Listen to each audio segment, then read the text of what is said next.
Assalamualaikum warahmatullahi wabarakatuh. Apa kabar? Semoga sekalian dalam keadaan sehat walafiat.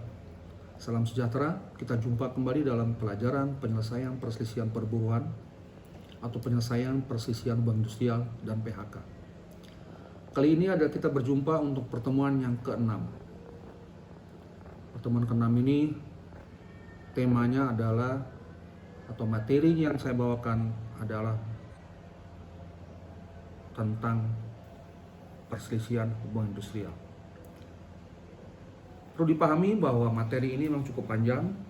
Nanti kita akan bahas dari waktu ke waktu. Tapi proses penyelesaian yang saya ingin bahas sekarang adalah tentang hukum acaranya. Kalau kita pahami bersama bahwa di dalam hukum ketenagakerjaan ada dua hukum materi diatur dalam Undang-Undang 13 tahun 2003. Inilah isinya, jangan potong pelaksanaannya. Sedangkan sisi lain yaitu Undang-Undang Nomor 2 tahun 2004 tentang penyelesaian perselisihan hubungan industrial. Perlu dipahami bahwa hukum acara penyelesaian hubungan industrial ini secara khusus dibuatnya.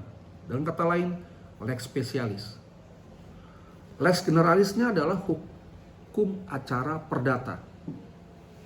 Tapi lex spesialisnya diatur dalam Undang-Undang Nomor 2 tahun 2004 tentang penyelesaian perselisihan hubungan industrial.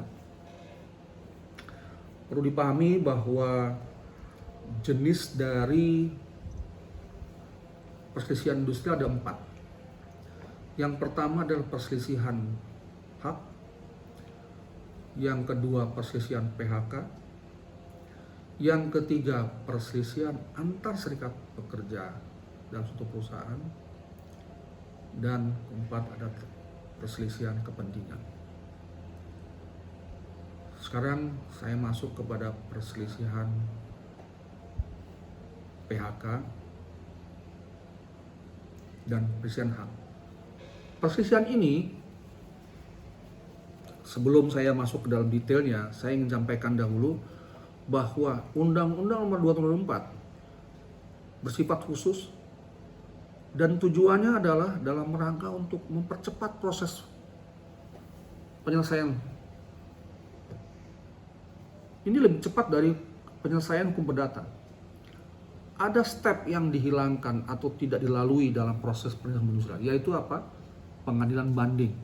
Dalam konteks ini tidak ada pengadilan banding.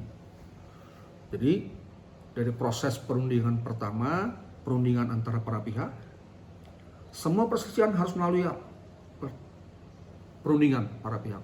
Disebut juga perundingan bipartit, dua pihak, pengusaha dan pekerja. Kalau seandainya tidak tercapai kesepakatan, maka dia berkonsultasi kepada Dinas Tenaga Kerja. Kalau Dinas Tenaga Kerja disampaikan bahwa ternyata tidak selesai juga, maka dia masuk kategori mediator atau lembaga mediasi. Lembaga mediasi ini memiliki kompetensi dapat menyelesaikan 4 jenis perselisihan.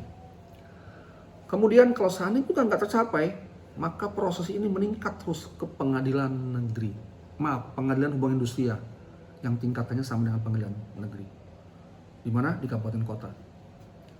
Jadi pengadilan hubungan industrial dalam konteks penyelesaian perselisihan kepentingan dan perselisihan antar serikat pekerja suatu perusahaan di pengadilan hubungan industrial itu adalah pengadilan tingkat pertama sekaligus tingkat terakhir, karena tidak bisa dia naik lagi ke kasasi. Yang bisa ke kasasi hanya untuk 2 jenis perselisihan, yaitu perselisihan hak dan perselisihan PHK. Seandainya di pengadilan hubungan industrial tidak tercapai atau ada satu pihak yang tidak puas sehingga dia perlu bisa ke Mahkamah Agung. Dalam konteks ini terakhir itulah sifat final dan mengikat. Bagaimana dengan penyelesaian perselisihan kepentingan dan perselisihan antar serikat pekerja? Ada lembaga lain selain pengadilan, namanya arbitrase hubungan industrial.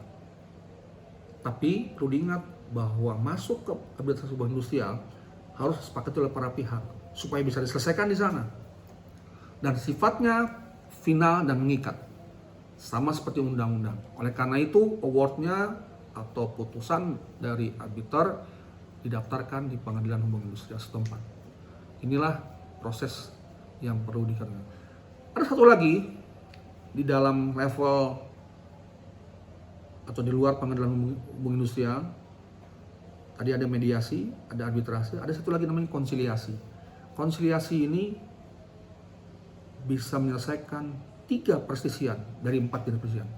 Yang tidak bisa diselesaikan hanya perselisihan haknya saja. Jadi perselisihan hak tidak bisa diselesaikan di konsiliasi, hanya bisa di mediasi hubungan industrial. Dalam proses pengadilan ini harus ada gugatan, bisa ditolak, bisa diterima. Sama seperti hukum acara perdata.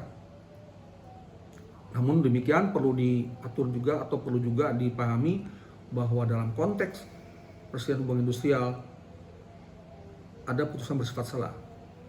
Kalau seandainya ada kekhawatiran dari pekerja takut selama proses pengadilan tidak dibayar upahnya, maka harus disampaikan putusan salahnya, permohonannya, bahwa selama perselisihan upah wajib dibayar oleh pengusaha. Kekhususan lagi di dalam Undang-Undang Nomor 2 Tahun 2004 adalah adanya hakim ad hoc. Apa tuh hakim ad hoc? Karena dalam perselisihan hubungan industrial ada 3 orang hakim, 1 ketuanya ini adalah hakim karir, kemudian dibantu oleh 2 hakim ad hoc.